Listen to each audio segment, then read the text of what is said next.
All right, folks, let's do some econ. This is topic 1.4, comparative advantage and trade. So at a fundamental level, what I want you to think about for your warm-up is, why do people trade? At a basic level, why do people trade with members of their own community, and why does one community trade with another?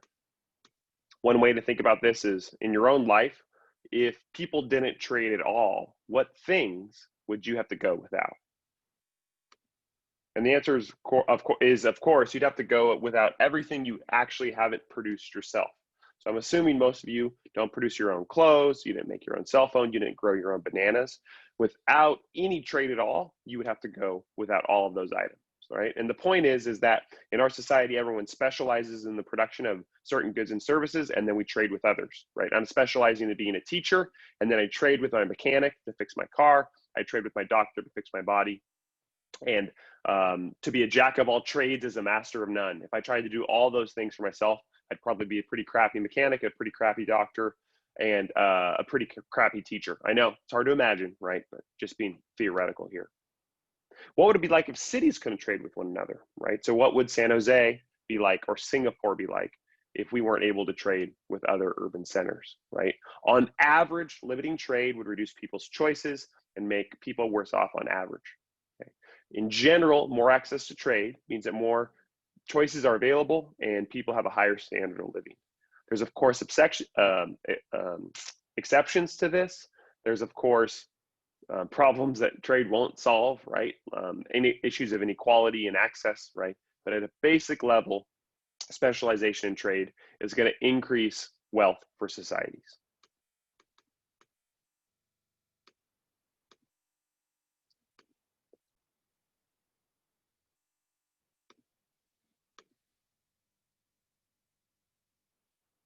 So in order to analyze this more formally, we need to look at two concepts. One is absolute advantage. The other is comparative advantage. One more definition to set you up for those ideas. We need to be able to calculate per unit opportunity cost. So we already know what opportunity cost means, but we also need to be able to convert that into a per unit measurement. So all you do is you take the opportunity cost and you divide it by units gained. Okay. So with dollars and cents, this is easy. If it costs you 50 bucks to produce 5 t-shirts, then the per unit cost of each shirt would be $10. However, in this class, we're going to take money out of the equation, and we're going to say, instead of producing 5 shirts, we could have had 10 hats. So you can picture a production possibilities curve with those two options, and then you would say, well, how would I express the per unit opportunity cost given these trade-offs? Okay, and here's how you would do it. You would say, well, for each shirt I produce, how many hats am I giving up? Well, you take the opportunity cost and divide it by the units gained. So you would get 2 hats. So one shirt costs us 2 hats. And then of course, 1 hat is going to cost us a half a shirt, or 0.5 shirts. So that's how you would calculate per unit opportunity cost. Now, let's look at an example. Imagine that Ronald McDonald can produce either 20 pizzas or 200 burgers, and that Papa John can produce either 100 pizzas or 200 burgers. Okay. See if you can figure out on your own what's Ronald's opportunity cost for 1 pizza in terms of burgers giving up. Okay. And the answer for that would be 1 pizza costs 10 hamburgers. So you go up here to Ronald McDonald and you ask yourself, okay, he could produce a total of 20 pizzas or a total of 200. So you are 200 burgers. So for each 1 pizza he's creating, he's giving up 10 burgers. See if you can do 2 through 4 on your own. Go ahead and pause the video. See if you can do 2 through 4 on your own, and then come back here.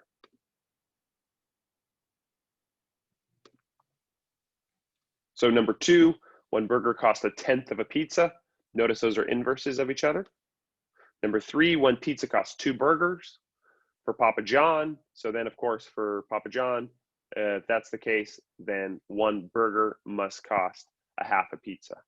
Okay, so this shows us who has a lower per unit opportunity cost, which ultimately tells us the most important idea for this part of class, which is who has a comparative advantage, right? So Ronald is going to have a comparative advantage of burgers because he has a lower per unit opportunity cost.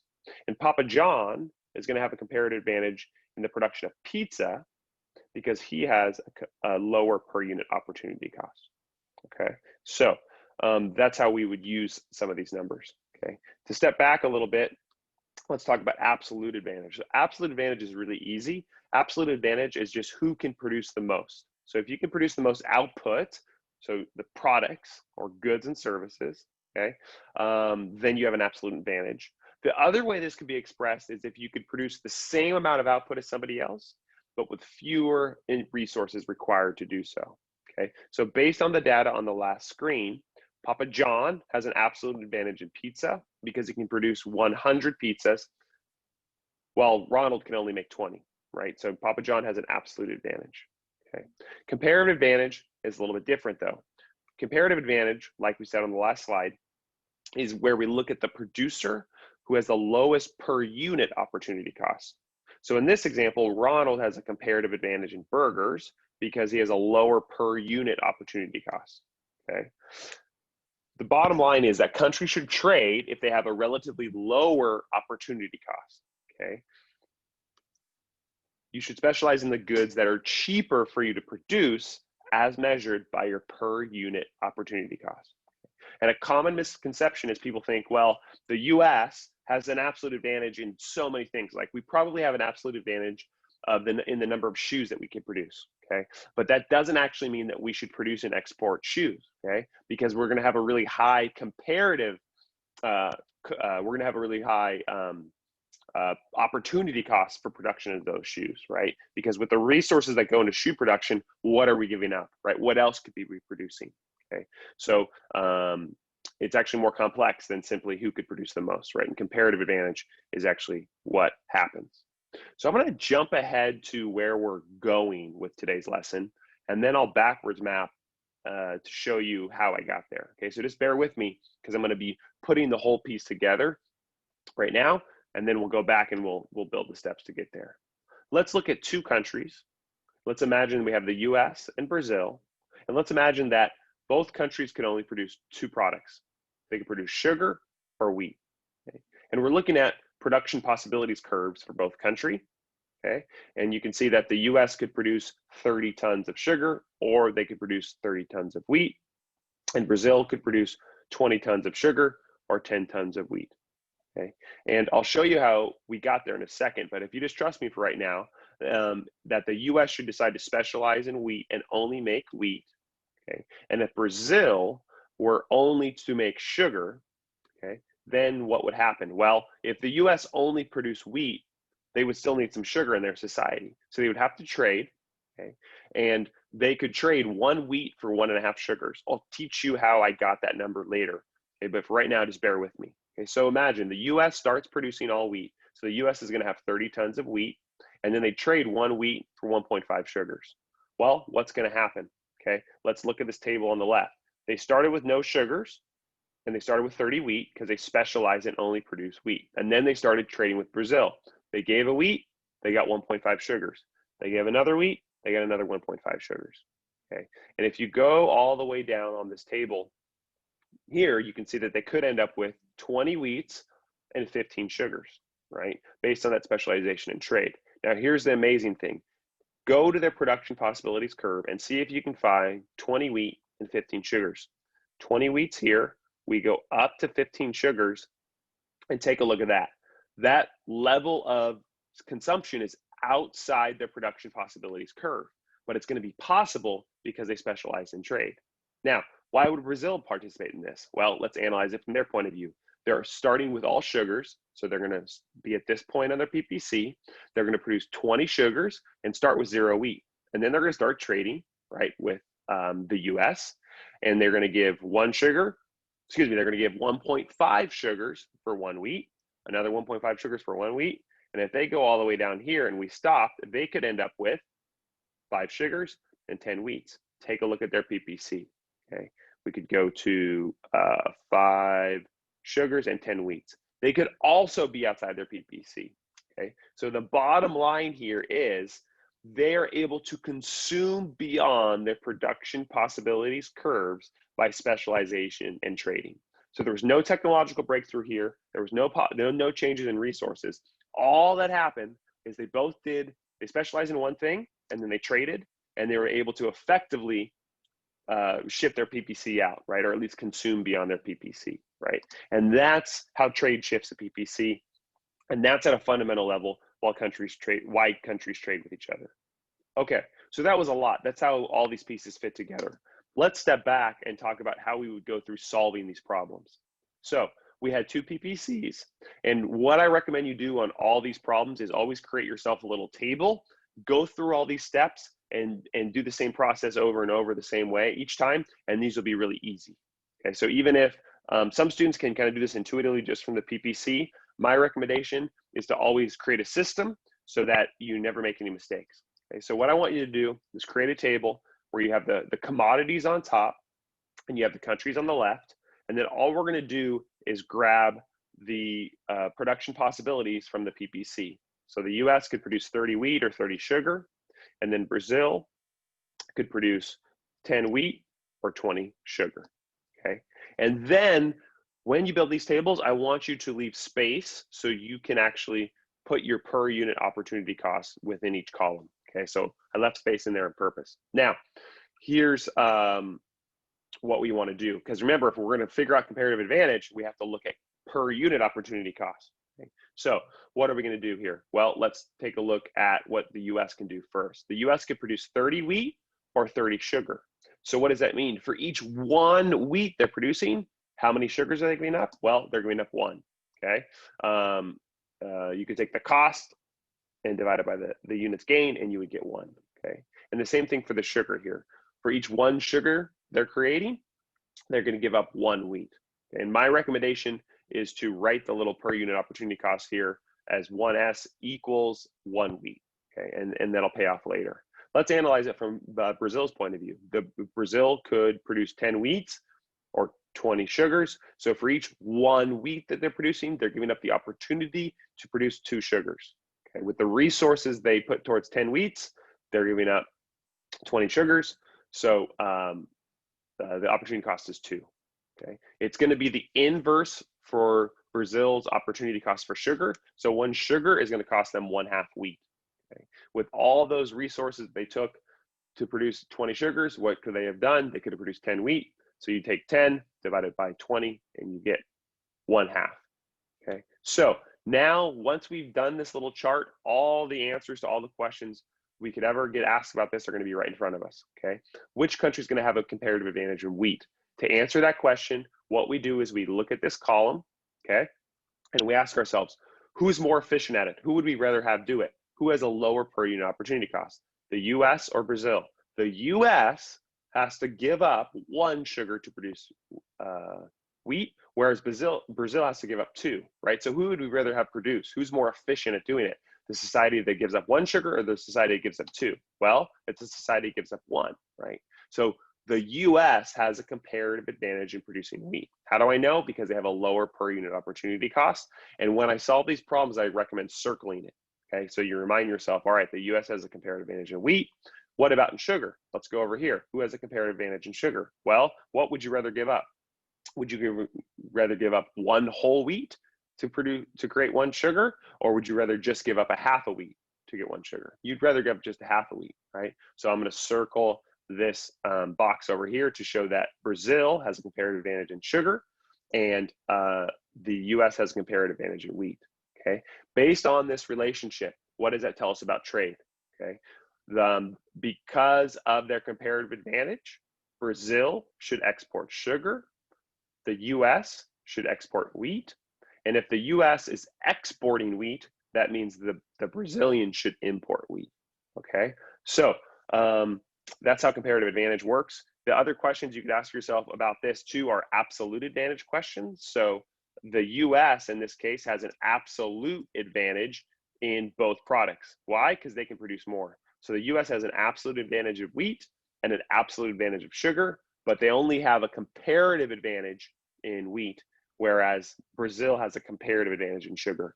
The way these questions work, if you have a comparative advantage in one, then you can't have a comparative advantage in both, right?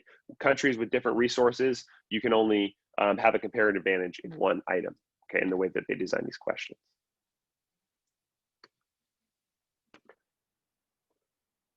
I want to talk to you about the two types of questions you could get, okay? You could get what's called an output question or an input question. An output question is exactly like the problem we just did on the last slide, where it compares the total quantity of outputs, right? So in this case, it's planes and cars, okay?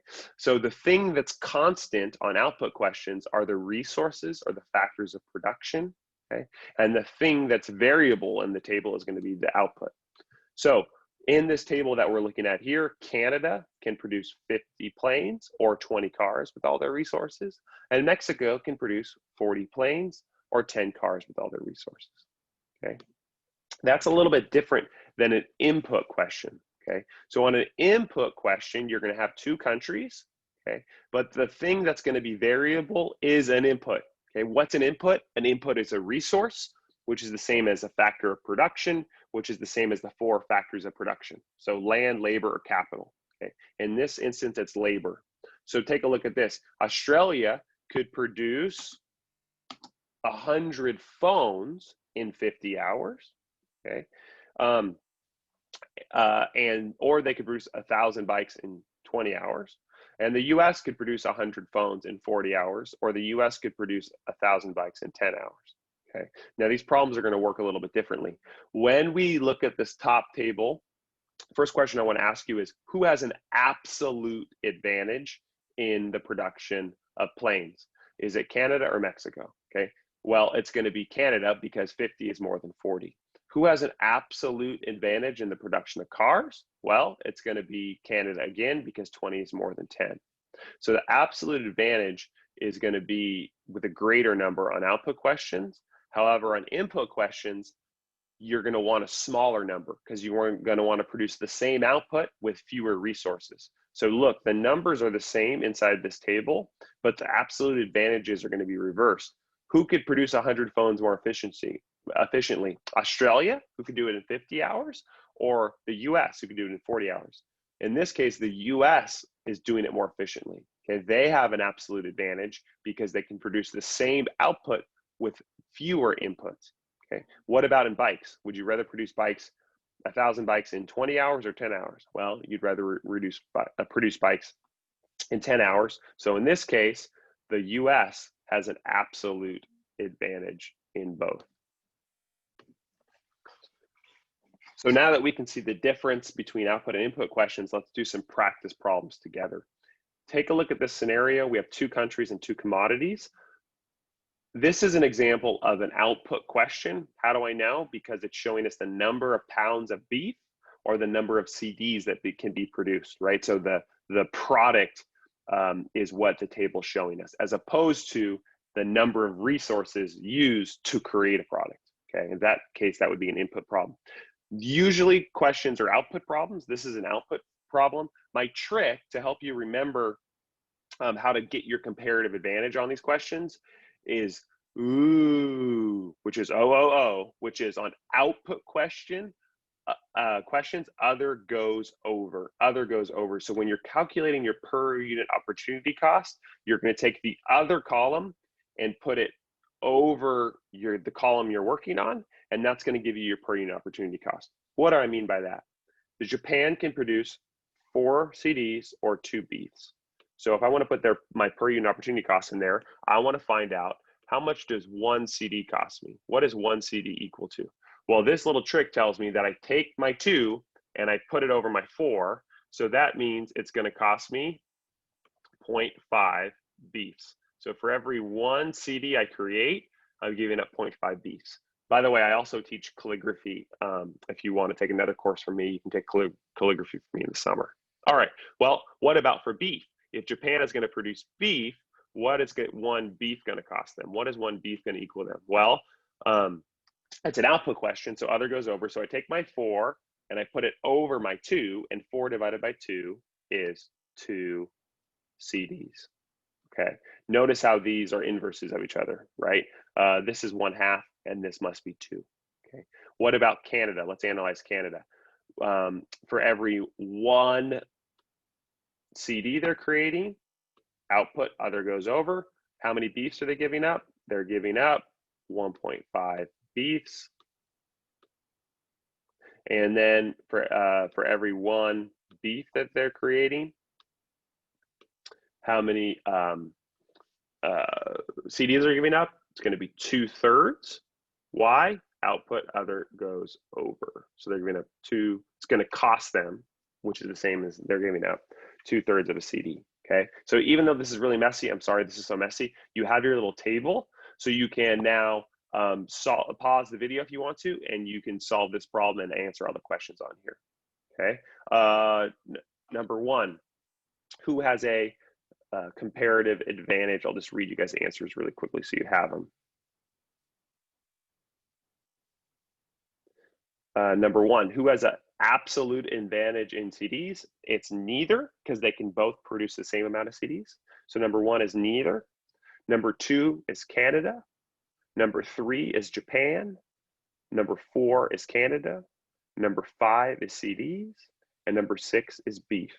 Okay, and again, if you didn't see that, what I would do if I was working this is I would circle my columns just like we did in the last one. So who do I want to produce CDs in this society?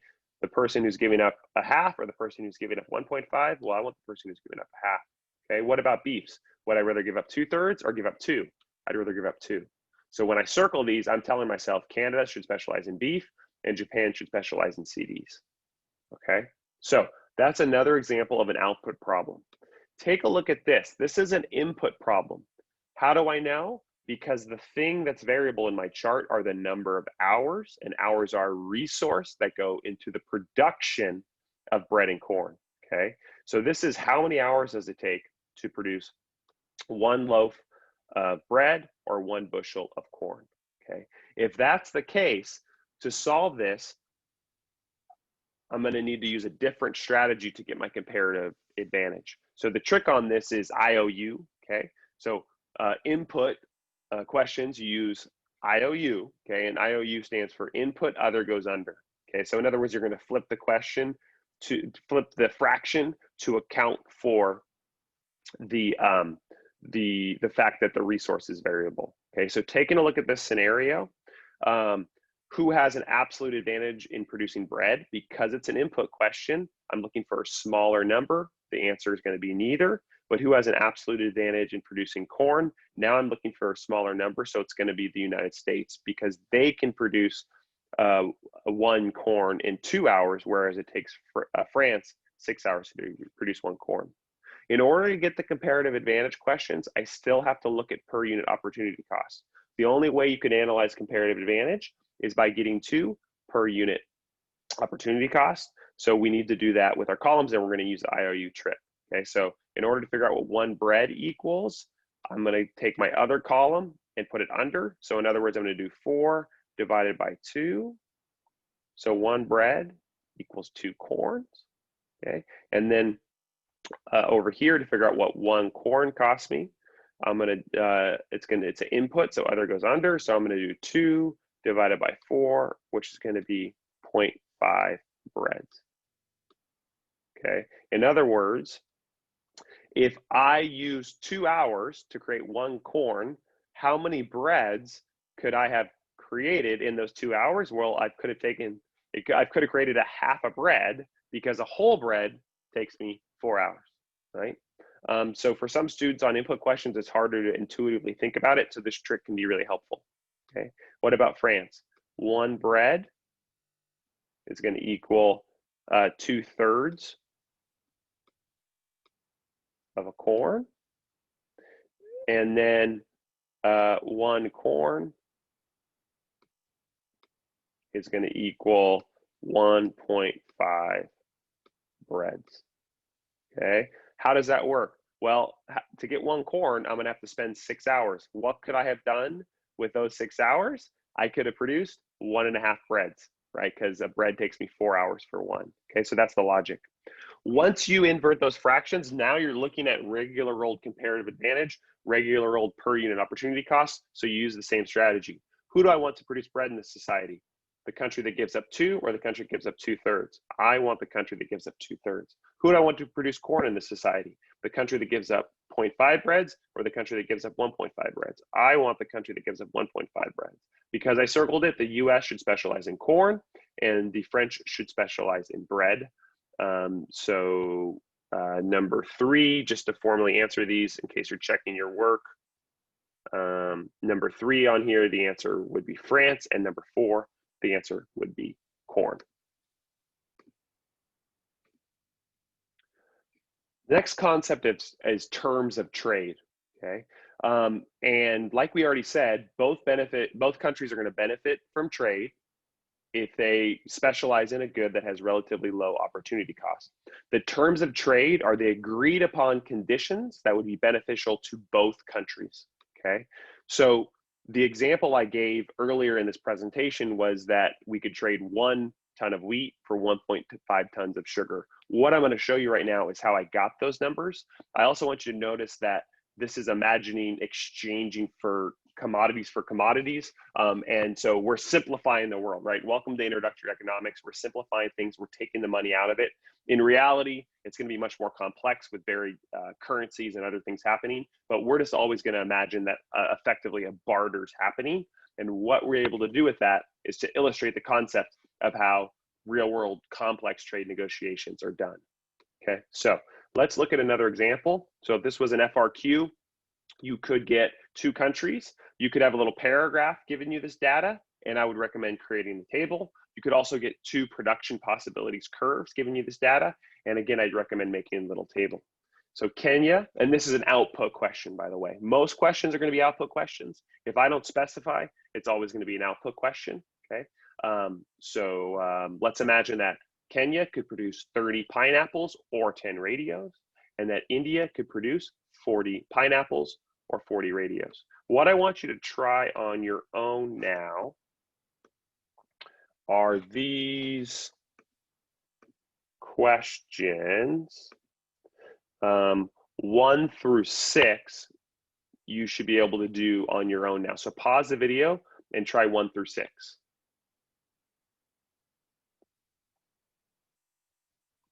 Okay, now let me, I forget if I did it on here. Let me show you how to go through this whole process, and you can check your work as I go through the whole problem, including number 7, okay, which is the terms of trade question, which is how many radios should be traded for how many pineapples in order to benefit both countries. So in order to get there, we got to figure out who's importing, who's exporting, and what their comparative advantages are, okay? So here is the table. Remember, in order to figure out comparative advantages, we have to convert these numbers to per unit opportunity costs. So for every 1 pineapple that Kenya is creating, what are they giving up? They're giving up 1/3 of a pineapple, okay? Output other goes over, 10 divided by 30 equals 1/3, or you can just think about it, right? If I use all my resources to produce 30 pineapples, okay, how many radios could I have had? I could have had 10, right? So for each 1 pineapple, how many radios am I getting up? Well, I'm getting up 1/3, okay? And then for Kenya, for every 1 radio that they're producing, they're giving up 3 pineapples. So if they use all their land, labor, and capital to produce 10 radios, what could they have had? Well, they could have had 3 times as many pineapples. So 1 radio equals 3 pineapples. Also remember that these numbers are inverses of each other, okay? What about Kenya? Kenya is easy because they're 40 and 40. So for every 1 pineapple they're creating, they're giving up 1 radio. For every 1 radio, they're giving up 1 pineapple. Okay. Now let's figure out our specialization based on comparative advantage. Then the box I'm circling is the comparative advantage. First, let's do pineapples. Would you rather give up 1/3 of a radio or 1 radio? You'd rather give up 1/3. It's cheaper, right? It's more efficient. So we're going to have Kenya specialize in pineapples. What about radios? Well, would you rather give up 3? Or would you rather give up 1? You'd rather give up 1. So India has a comparative advantage in radios. Notice how if one country has a comparative advantage in one item, you know the other country is going to have a comparative advantage in the other item. So we've established specialization in trade. We've established that Kenya should export pineapples and Kenya should import radios, and both countries are going to be better off. The question is, what are the terms of the trade? Okay, well, let's think about it from each country's point of view. Kenya wants radios. They're producing all pineapples, but their society needs radios. So how is Kenya going to think about the terms of trade? In other words, how many radios do they exchange for how many pineapples? Okay. If the terms of trade for one radio is greater than 3 pineapples, then Kenya would be worse off and they should just make radios on their own. Now, how do they know? Look, the table tells us. So if the terms were like 1 radio for 5 pineapples, why would they do that? The table tells us they could actually create radios on their own and only have to give up 3 pineapples, right? So if the terms were 1 to any number greater than 5, then Kenya would be like, they're going to walk away, right? They're going to be like, no, thanks. I'll just produce fewer pineapples, right? And I'll produce radios on my own, because the cost of producing radios on my own is 3 pineapples. So any number that's greater than 3, Kenya's not going to like. Okay, so that's what Kenya's going to be thinking. Okay, if they can get something lower than that, they're going to be happy because they're going to get a better deal than they could produce on their own. Let's get inside India's head. What's India thinking? India's thinking, oh my goodness gracious, I definitely need some pineapples. I'm specializing in radios, so I'm going to have all radios in my society, but people need to eat. So we're going to come to the trade negotiations table looking for pineapples. What's going to be going on inside their head? Well, they're going to say, if the deal is I have to give up a radio for anything less than 1 pineapple, I'm going to be worse off than producing everything on my own, and I'm going to walk away and I'll just make pineapples on my own. How do we know that? Well, the table tells us. Okay, they're producing radios, and if they have to give up a radio for, say, for example, for 0.5 pineapples, why would they do that, right? They could give up a radio and get a whole pineapple on their own. So they're going to be thinking, all right, as long as the number's not less than 1, I'm going to be game. So given that information, the $1 million question here is, what are examples of terms of trade that would benefit both countries? Okay, and the answer is going to be 1 radio for 2 pineapples. Why is that? Why is it that 1 radio for 2 pineapples is going to make both societies happy? Well, let's think about it from Kenya's point of view. If they produce radios by themselves, they would have to give up 3 pineapples for each radio. So now, based on these terms of trade that we've established, they could trade 2 pineapples for each radio, right? So they're giving fewer pineapples for each radio that they get, so they're stoked.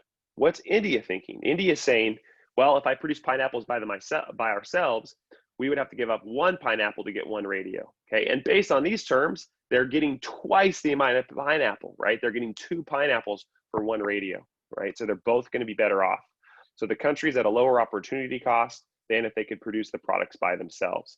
So that's what we're looking for with the terms of trade. Are the terms of trade effectively giving them a lower cost than their own domestic opportunity cost? Okay. Now, if you followed the logic on that whole thing, that's awesome. If this is still a little bit tricky for you, no worries. This is where your table is going to pay off, right? So if you're not following the logic of imagining being Kenya and thinking about what you would accept, or imagining being India and thinking about what you would accept, all you have to do is look at the column, okay? Look at the radios column, and we have 2 different opportunity costs here.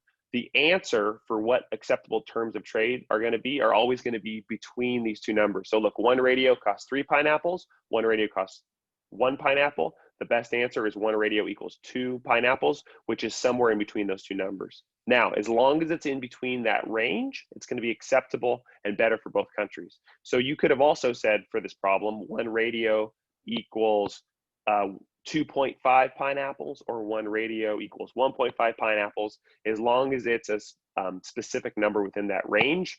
And that's all actually where trade negotiations come into play, right? Who's going to benefit even more than the other party? Okay. You could also look in this column, right? Because we could express the same idea in terms of pineapples, right? So if you look at it here, you would say, well, we want terms of trade that are anywhere between 1/3 and 1. So because this is 1 pineapple for 1/3 radio, or 1 pineapple for 1 radio. So when you look at that, what's a number that might come to your mind? Well, 1 pineapple for 1/2 radio. would be within that range, and that would be acceptable. And that's actually the same terms, right? It's just expressing it in terms of pineapples instead of expressing it in terms of radios. So there you have it. That's how you calculate comparative advantage in terms of trade. And that's topic 1.4, comparative advantage and trade. Take care. See you in class.